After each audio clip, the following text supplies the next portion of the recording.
A lady has been following me since I was a child. Thank you everyone for your interest in my story. This is the first time I've sat and discussed these things with anyone other than my fiancé and people who may have been present when something occurred. Everything in this story is as accurate and true to facts as I can remember, all the way up until the most recent occurrences. When I was around 10 to 11 years old, I lived in a small 2-story house out a rural country road with my mother. My stepdad was out of state working. He traveled a lot. One of my mother's and my favorite activities was movie night. We would go all out, snack trays, drinks, candy, the works. We would sit for hours at night vegging out and watching movies. We were both camped out on the floor watching the movie It, by Stephen King. She had paused the movie and was planning on making a run to the fridge.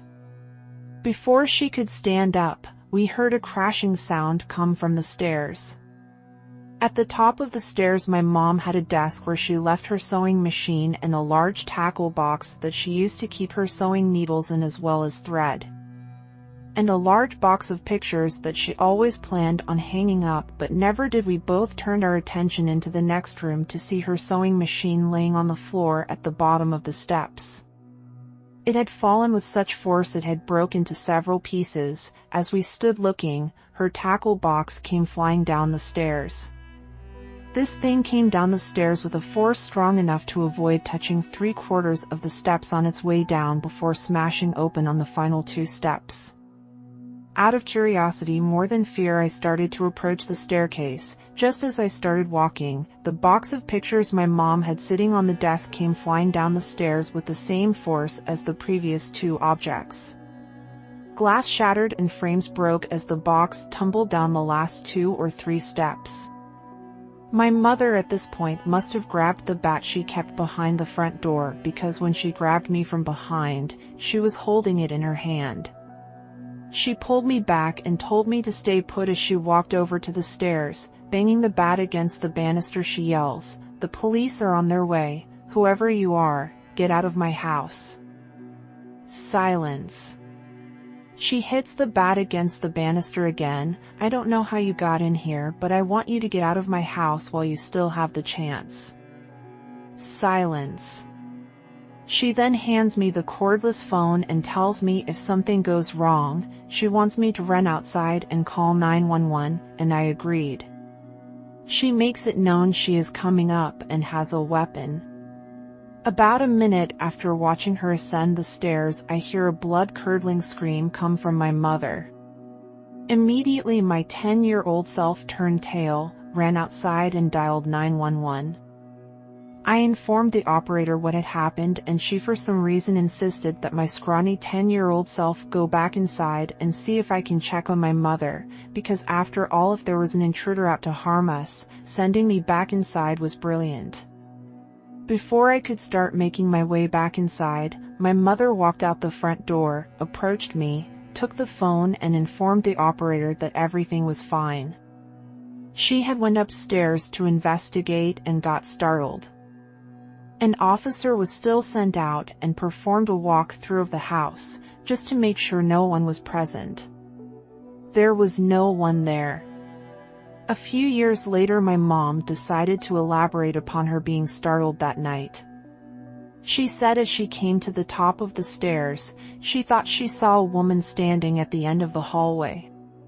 She was embarrassed to admit this at the time to the officer or me. She wanted to keep her tough mother persona, or maybe she just didn't want to scare me any more than I already was. That was the first mention or appearance of a woman. Several months later, I had a friend over to stay the night. We turned in for the night, having outlasted my mom herself, already being in bed. I slept in my bed and he slept in a sleeping bag on the floor next to the bed. I'm not sure how long we were asleep, if it was even long at all. I was awoken by the sound of someone slowly coming up the stairs. The sound they made as they came up the stairs is what woke me. the sound of dry feet scratching against our wooden steps. Even today, the thought of that sound gives me the chills. At first I just laid there listening as they came up the steps and started their slow dry scratching way down the hall. Whoever they were didn't stop to turn on the light as they reached the top, just kept walking in the dark. I could hear the sound of things being moved and rattled as it was brushed up against as they walked. I remember this sense of uncontrollable dread just sweep over me, and being a child at that time I did the only thing I could think of. I mustered up a low soft cry for my mom, probably hoping for an answer but got nothing. The steps stopped, midway down the hallway towards my room.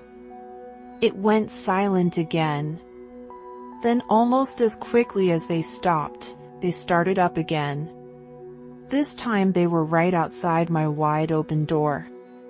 Another childish whimper for my mom received a response, but the woman's voice I heard respond was not my mother. I threw myself off the bed in an absolute panic, landing on top of my friend saying, "There's someone in my room." We both laid there in silence, scared out of our minds. Then the footsteps began again, inside of my room. We both shot up, hitting the light next to my bed. Nothing. The room was empty. We both ran downstairs and woke up my mother asking if she was just upstairs in my room. Even though deep down I already knew the answer. There was some woman other than my mother, inside our house, inside my room, who tried talking to me. Skipping ahead a few years, nothing involving a woman has happened again. I think I had kind of forgotten about it at this point. We were living in a new state and a new town. I was having a sort of sleepover with a group of friends. One of my friend's mothers worked the night shift, so on some weekends he would invite us all over to crash and play video games without his mom knowing. We were all gathered in the living room taking turns on Virtual Fighter, and as boys we would typically begin fighting and roughhousing with each other over who would get the next turn. My friend's little brother came into the room. He is about a year younger than us, and thought it'd be fun to jump in and roughhouse with us. He jumped onto my back, and by reflex I tried to spin around and ended up landing my elbow into the side of his head, busting his lip open. Obviously by accident, so there were no tempers or anything. His little brother ran off crying and locked himself into his room. Everyone laughing and trying to guilt trip me, we just kept on going with our night, eventually falling asleep. Being one of the last to wake up the next morning, everyone else was back playing Virtual Fighter. I sat up and called next turn. As I did, everyone stopped and looked at me oddly. They started explaining that some older lady with dark brown hair had showed up, knocked on the door and was asking for me, and where I was, then proceeded to say, "I'm sorry for what happened to your brother. Cody didn't mean to hurt him." They said she then just turned and walked off. 2 out of the 5 people there were my close friends, and they knew who my mother was. They had met her on several occasions. They all claimed to have never seen her before. They had no idea who she was. I kept asking, "Are you guys sure it wasn't so and so?" This lady was a complete stranger. About a year later, I was spending some time with my girlfriend. We were at our normal hangout, right down the road from her house. We were talking about random stuff when out of nowhere, she said, "Hey, I met your grandma, or maybe it was your aunt." "What do you mean?" I asked. "My grandma passed away before I was born, and my mom doesn't have any siblings." She went on to tell me that a couple days ago a lady showed up at her door, saying she was looking for me. She said she asked, "Where is Cody?" And before she could finish answering, saying maybe I was at another friend's house, the lady turned and walked away. Didn't introduce herself, just asked for me and then walked off. Again, as the previous time this woman has showed up, my girlfriend had met my mother and was 110% sure it was not her.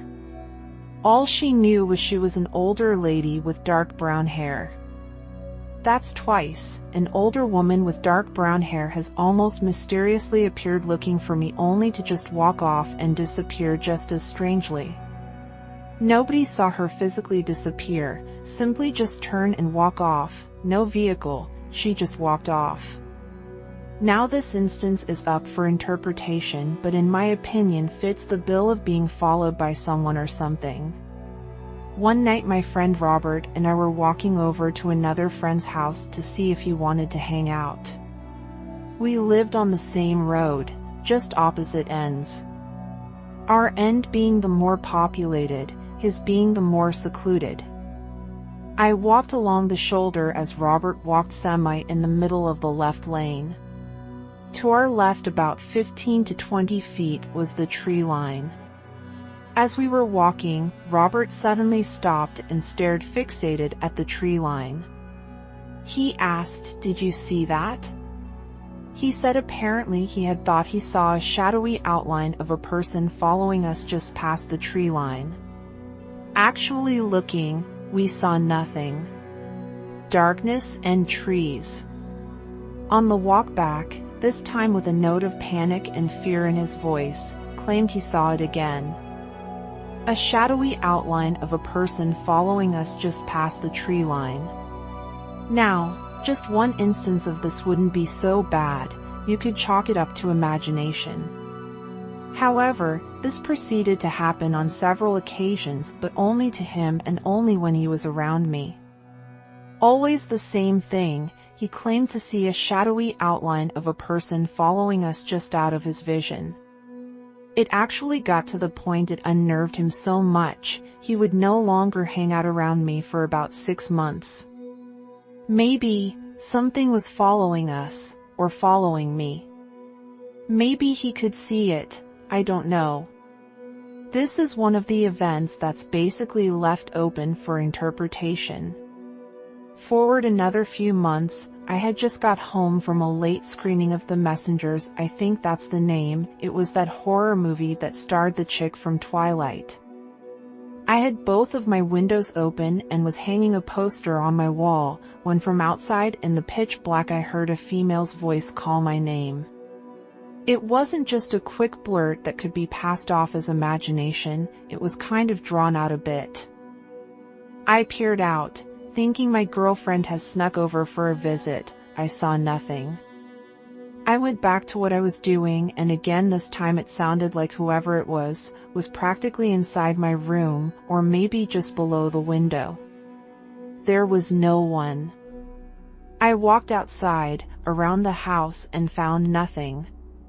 It shook me up enough I called my girlfriend who lived only a couple blocks away and asked if it was her. Nope, her mom wasn't letting her out that night. It was a family night, she was trapped at home.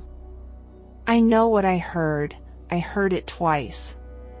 Clear as day, a woman's voice calling my name from right outside my window.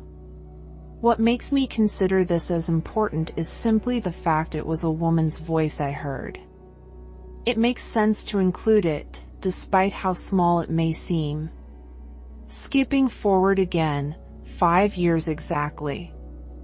My mother is in town and is approached by a lady who she said had dark brown hair and looked to be the suitable age to be one of my friend's mothers. The lady asked, "Where is Cody?" And as just like before she can even finish responding, the lady turns and just walks away. She brought this up to me later that day, assuming it was one of my friend's mothers just being curious as to why I wasn't with her. I remember my mom saying she was awfully rude, like my response was upsetting to her. Present time, a few weeks ago to be exact. I'm 28 years old and I have 2 kids of my own. Ages 4 and 5. Our favorite thing to do together is movie night, just as it was with my mom as a kid. The wife worked late that evening, so I decided it would be fun to have a movie night. We got set up in their room and I put on the Lego movie. Halfway through they got bored and moved to the floor to play with their blocks and started bickering like crazy people over who would get which color. I would occasionally make a joke to them about it just to listen to them bicker. It may be cruel, but sometimes it's amusing as a parent. I had kind of noticed them get quiet and focus their attention towards the kitchen area, but I was preoccupied with the movie that I didn't pay much attention. I shot another joke their way about Sissy can no longer have red blocks because red blocks are for boys. I was expecting a snarky childish response from her, but I wasn't even on their radar anymore. They were both honed into that kitchen area. They had a look of confusion on their face. When I started to take focus away from the movie to figure out what was going on down there in Kidland, that's when I heard it myself. A dry, almost hacking woman's cough come from the kitchen area. Instantly, I was upright and alert. Sitting in silence with my children and listening, we heard it again. That dry, almost hacking cough, unmistakably from a woman. This time the kids looked at me and could see the look on my face, and probably sensed my feelings. They both darted up, started to mumble and sob in a sort of a panic and ran over to me, my daughter trying to hide in my lap while starting to sob and my little boy trying to scramble under the bed. That's when I heard a sound that was all too familiar to me, the sound of dry, scratching steps dragging over our hardwood floors, towards my children's bedroom. Standing up, I told my kids to get under their beds and be quiet. My daughter was crying silently, "Someone's in the house, Dad, someone's here and it's not Mommy." I heard the dry coughing and scratching steps again as I made my way over to the doorway. It seemed like seconds before I would have peered through the doorway to see who it was inside of our house, but it stopped. Nothing but silence, just the sound of my kids sobbing in a panic and asking, "Who is it? Where are they?" I looked into the kitchen and of course saw nothing. Empty and silent. I brought the kids around the house with me as I searched every room, closet, under the beds, locked all the doors, windows, and everything I could think of to calm them down. They stayed up until the wife got home and we all slept in the living room that night. The next day, my daughter asks me out of nowhere, "Daddy, is that lady coming back tonight?" I never said anything to my daughter denoting a male or female on what we heard that night. My wife asked her, "Sissy, what makes you say it was a lady?" She looked at both of us and said, "I saw a lady standing behind the glass in our door." My wife asked her, "What did this lady look like?" My daughter said she had hair like Dad, it was dark brown. Update. So, last night something strange happened. My fiancé and I had a late night. We sat up hanging out and just talking. We were sitting in our front room, our second living room day room. I'm not sure what you'd call it. We kept hearing a hollow thudding sound. You could almost hear footsteps, coming from the laundry room. Of course, we checked and found nothing. The sound would continue, although this time coming from the hallway. When we would get to the hallway, the sound would stop and start up again in the laundry room. One of us stood in each area and the sound stopped, only to pick back up once we both returned to our front room. My fiancée fell asleep in the couch. I didn't want to wake her. I grabbed a blanket, covered her up and went to lay down in our bed. I sat up on my phone for a bit, playing a game. I happened to glance up in the direction of our doorway and saw what appeared to be someone moving to pass by our open door. It was quick, as if they were trying to avoid being spotted as they passed by the doorway. My first assumption was our little girl had snuck out of bed. I got up, and walked into the living room, but I couldn't see her or anyone else, just my fiancé sleeping on the couch. I checked our little girl's room and found her sound asleep. I did a walkthrough of the house before laying back down, just to ease my mind. Returning to bed, I fell asleep rather quickly. This is where things really got strange. I had an oddly vivid dream. I remember it perfectly. Even as I mashed the keys on my phone to type this, it still seems fresh in my mind. In my dream, I was probably in my 20s, same age as I am now. My fiancé didn't exist in this dream, but another person did. A girl with dark brown hair. It was almost as if she knew it was a dream and talked to me in a way that made it seem like there wasn't much time. Several past events played out, but at a rapid pace, things that I had done with my fiancé over the years, but this time they were with that girl instead. I remember saying to this girl, "That's wrong." She was sitting across from me. She said, "I'm sorry, but I felt like there was no other way." She reached out her hand to grab mine, and that's when I woke up. I woke up feeling an immense sadness. It's been several hours, and the feeling is still lingering. I also can't help but shake the feeling that it was her. The girl in my dream was the lady with dark brown hair. In fact, I know it was. Second update. I've noticed that when the woman starts to make herself known, the events happen in clusters before things recede back to normal. This most recent event from a couple weeks ago may have been the start of another cluster.